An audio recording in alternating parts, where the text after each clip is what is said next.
Now, dear colleagues, I'm performing a paracrestal incision, little more palatal, as you can see here.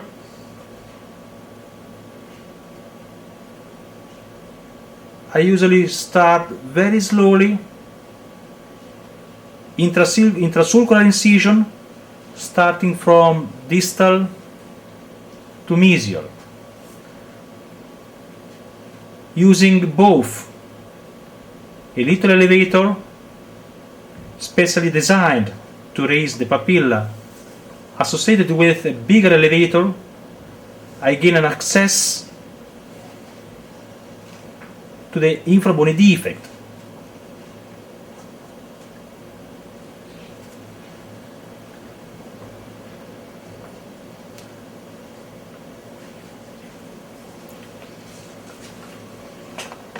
It's important to maintain the surgical area very well cleaned.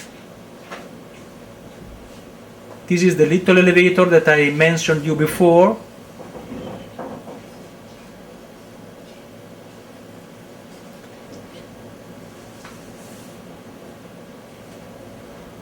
Slowly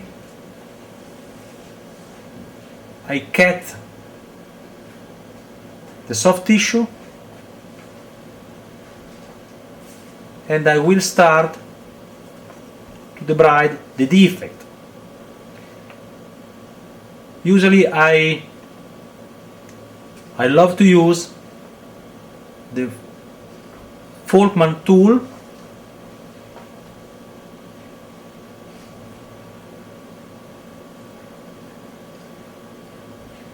and now I will cut the tissue present in this area.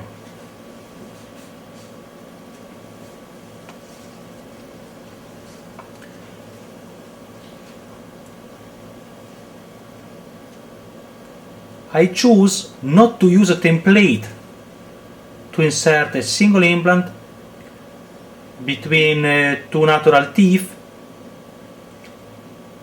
because I judge to have enough clinical information to obtain a restorative driven implant position.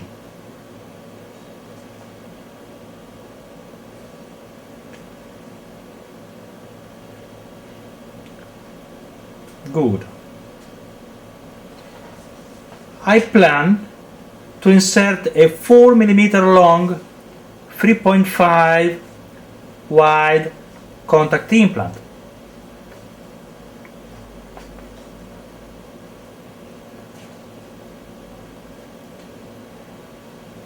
As usual, I start to prepare the bone bed in the palatal side.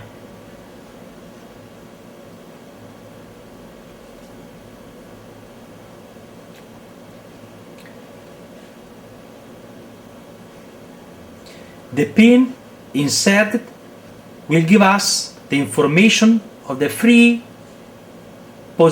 position of the implant.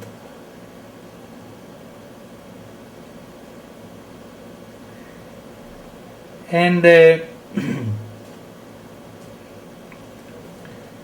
I'm using the pilot vector drill, but I will not drill down to the planned depth, because in this way I can modify, for example, the axis or in general the position of the platform. The interproximal bone peaks are well positioned, as you can see.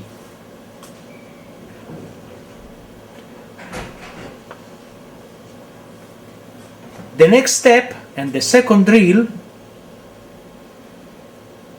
will be the profile drill, as you can see, or countersink, to prepare the palatal area. So definitely, using only 2 drills, I will prepare the bone bed. And now I can insert the implant.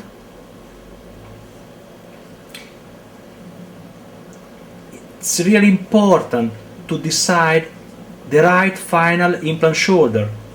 The final implant shoulder sink depth has to be determined considering the CJ of the neighboring teeth 1-2 mm apical to the CJ. I will ask now to Marco, my assistant, to show us the X-ray so you can observe the implant shoulder comparing to the panoramic X-ray. You can even observe the quite big gap between the buccal bone crest and the fixture. But before to graft the gap, I will insert the healing abutment. So in the X-ray it's clear the position that I try to obtain considering the CJ of the natural teeth in a situation in which the periodontium of the neighboring teeth is intact.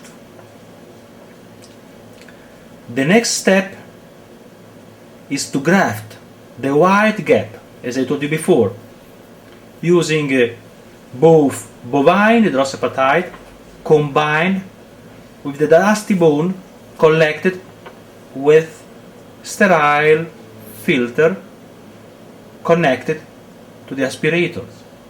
The physiological horizontal resorption after tooth extraction, as described by Araju and Linde and by other authors like, for example, Botticelli.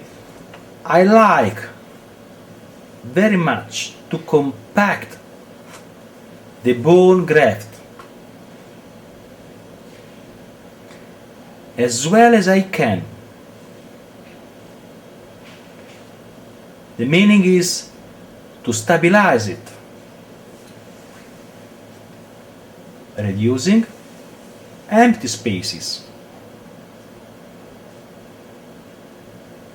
And usually I spend a long time, a few minutes, with always the same attention to maintain a very clean surgical area.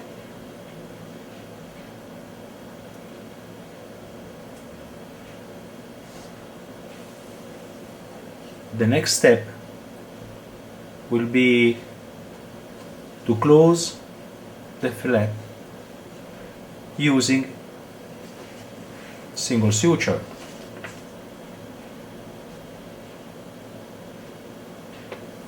The stability of the implant, the primary stability obtained, is between 20 to 30 Newton on centimeter, and is not very high, but it's enough. Not, of course, for immediate loading. So in this case I will opt to use the Merlin bridge, the same Merlin bridge that the patient maintained for the 2 months after the extraction.